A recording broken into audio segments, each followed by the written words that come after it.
Hi, my name is Juliana. Thank you for tuning in to the Tomosi Business Training Series.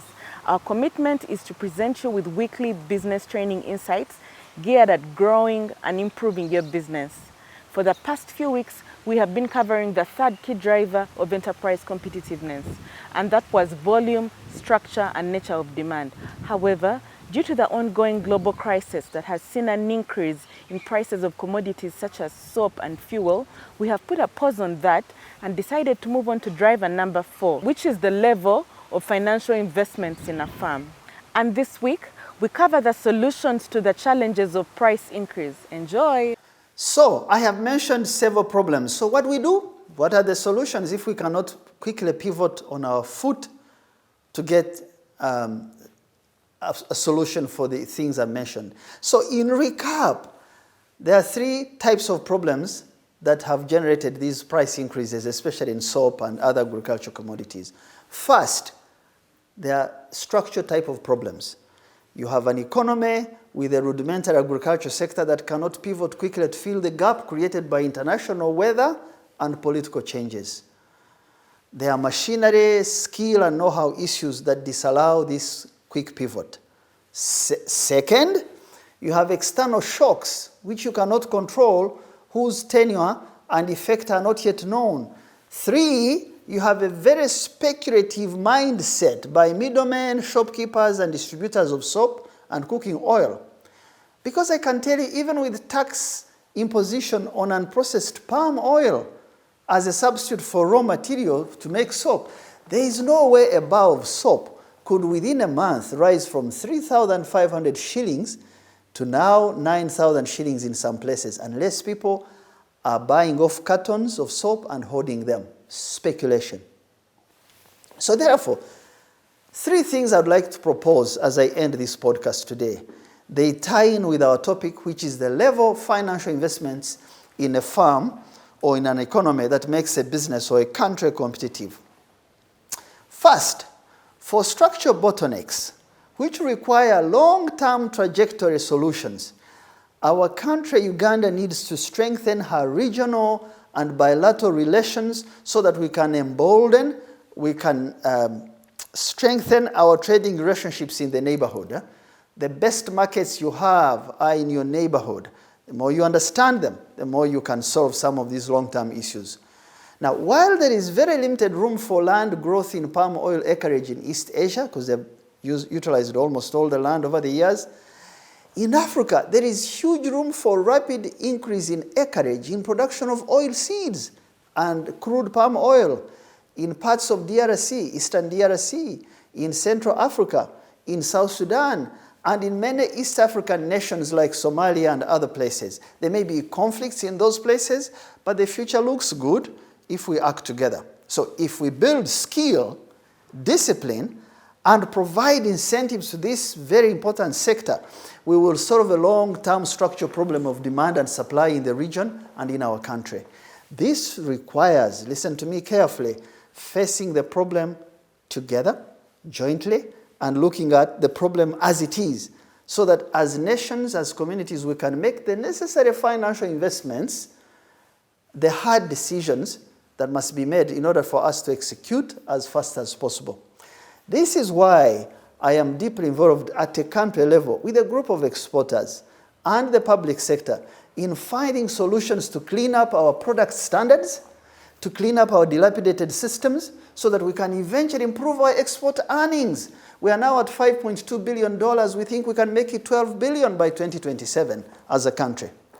We are taking very bold, very deliberate, very specific measures in 10 key products such as grains, dairy products, beef, fish, fruits and vegetables, poultry, flowers, sugar, banana flour, cement, steel, and tourism. By doubling our exports, we will give ourselves capacity to face the challenges of shortages and price increases in the long run, and we will build a healthy economy that is based on healthy, competitive companies. So these are solution 1 for the structural problems. Solution number 2, in the immediate, we have to address external shocks. For us to address these external shocks, we need focused and coordinated decision-making as a country, as institutions, and as a region. actions in one area can very often affect many other sectors, with unintended, unplanned consequences, as we saw with the imposition of COVID-19 $30 testing charges for truck drivers at Kenya border, and how just this decision from one ministry drove palm prices so rapidly in another sector. The transport sector and the prices have not recovered months after the charges were dropped. What does this teach us? We need to consult widely before we make decisions. We must remove silo mentality and thinking. We must stop jurisdictional fights and act together for the health of our economy and that of our continent. The world, after all, sees us as black people with similar problems. I don't know why we see ourselves as competitors instead of seeing ourselves as allies in the battle against poverty for our people and for our communities. So, even in the short term, with this 10% import duty on unprocessed palm oil, which was, I think, imposed around 2-3 years ago, while the intended effect was protect our own crop in Kalangara and investments made around ginger in the refining, the current prices mean that we must review this tax imposition so that we can reduce the shock on the businesses and on our consumers.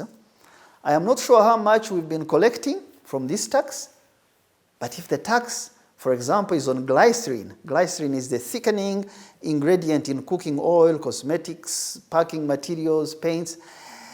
If this tax is imposed on this raw material, it should be reviewed to bring some sense of relief to manufacturers, and later it can be reintroduced when the crisis in Europe has subsided. Related to this is the important matter of seed multiplication for oil seeds, like sunflower seeds and other vegetable oils. I was told last week that one company in Uganda spends some $4 million United States dollars to import seed. Why? Why are we not able, within our laws and regulations, to multiply and distribute this seed to the farmers so that we can stop these imports of seed that drain our economy and build us no long-term capacity for Uganda? What is hard to do this? Who are we waiting for? Monsanto to do this for us? No. Finally, on speculators and those who seek windfall, the windfall seekers, can we not as manufacturers register and code our distributors in conjunction with the government database, for example, in the Ministry of Trade and Industry, who have been recording industries? Can we not do coding and registration? Speculators, as you know, they hurt our reputation, they hurt our brands, they hurt our products as well as the economy in the long run. Speculators cannot be left to some weak enforcement authorities and measures that are hard to execute in our small towns and villages where no one is looking. So I want to ask you, how come you manufacturers, this is for you, how come the spirits and beer manufacturers know all their bars across the country? When I was looking for statistics on alcohol in the lockdown, on bars, I found there are 85,000 bars across the country. So that gave me a picture of how many employees and dependents were suffering under the lockdown. If the beer and spirits manufacturers know this across their countries, their distributors, can we not learn from them, something from them, and code our distributors so that we can deal with these speculators? I thank you for watching and listening to me. Have a great weekend. Keep looking out. Prepare ahead, because we don't know what's coming in the economy unless we're prepared. Thank you. We would like to hear from you. Please email us at info@tapmedia.com and visit our website at www.tapmedia.com. You can also visit our offices located at Tomosi Business Park, Luzira, Port Bell Road, or call 0414 220 702. Thank you.